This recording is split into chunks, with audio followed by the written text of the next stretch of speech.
Right guys, if you're new to this channel, my name is Derek. I'm a personal trainer here in South Florida, originally from the UK. I have an extensive background, competitive bodybuilding and all things fitness related. Over the next few weeks, I'm going to be breaking down some of the research peptides that are currently the buzzwords at the moment, what's going around, and I want to deep dive into them and basically just give you a little bit more information about them. So this week we're going to start with Retatrutide. So I know most people think of Retatrutide as just a GLP-1, and it isn't. Semaglutide is obviously the original GLP-1 and it works just off that receptor alone. Then you have tirzepatide, which works off the GLP-1 and the GIP, and then we have Retatrutide, which is now in phase 3 trials, Eli Lilly, and it's looking to be around the end of 2026, beginning of 2027, when that will get FDA approved. But obviously a lot of us already know that that's circulating and a lot of people have been using it already, even though it's a research chemical at the moment,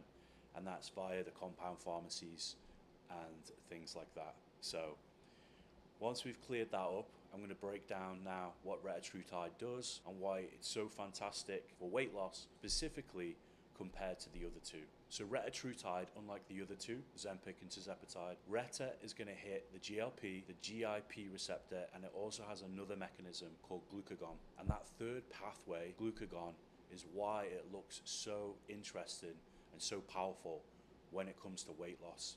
Not just weight loss though, we're also going to look at it for cholesterol levels, how it affects that, how it plays on triglycerides, how it also focuses on fatty liver and just general metabolic health. So first off, we're going to touch on GLP. What is it? So I know GLP-1 is the part that most people already know about. It increases glucose-dependent insulin release. It slows down gastric emptying, so you stay fuller for longer, and it sends satiety signals to the brain, which, as we know, translates to staying fuller for longer, not getting those cravings and blocking out some of that food noise. So secondly, we move on to GIP.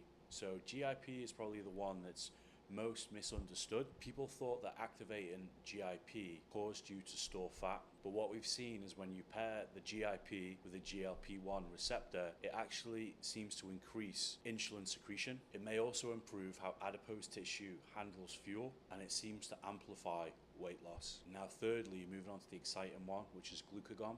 This is where Retatrutide gets really interesting, obviously with this third mechanism called glucagon. So glucagon is usually thought of as the hormone that raises blood sugar by telling the liver to release more glucose. But pharmacologically, when you combine glucagon with GIP and a GLP-1, you get increased energy expenditure, you get increased fat oxidation, reduced liver fat, and improved lipid handling.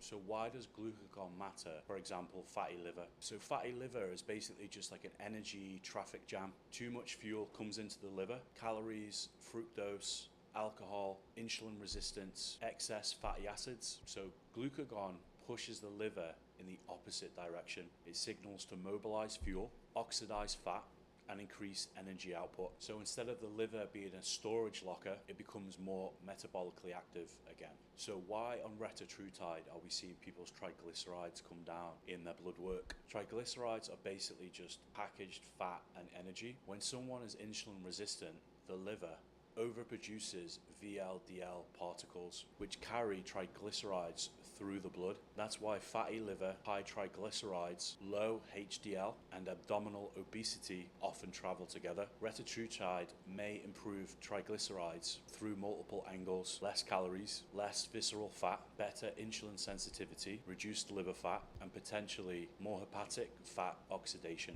all through the glucagon signaling. And we already know through Lilly's phase 3 trials at the moment, they reported improvements on non-HDL cholesterol, triglycerides, HbA1c, alongside systolic blood pressure, and also weight loss. Now, when it comes to cholesterol, I wouldn't say that Retatrutide is a cholesterol drug. However, when you reduce visceral fat, reduce triglyceride production, and lose a large amount of body weight, particularly body fat, cholesterol markers are going to improve. So how does this play into inflammation? Inflammation isn't just about injuries. In obesity and fatty liver, cells release inflammatory signals and overload liver cells with inflammatory markers, particularly visceral fat. It's metabolically active, so what it does is it pushes out cytokines, worsens insulin resistance, and feeds the whole cycle. So retatrutide may reduce inflammation indirectly by shrinking visceral fat, reducing liver fat, improving glucose control, lowering triglycerides, and reducing metabolic stress. So the important caveat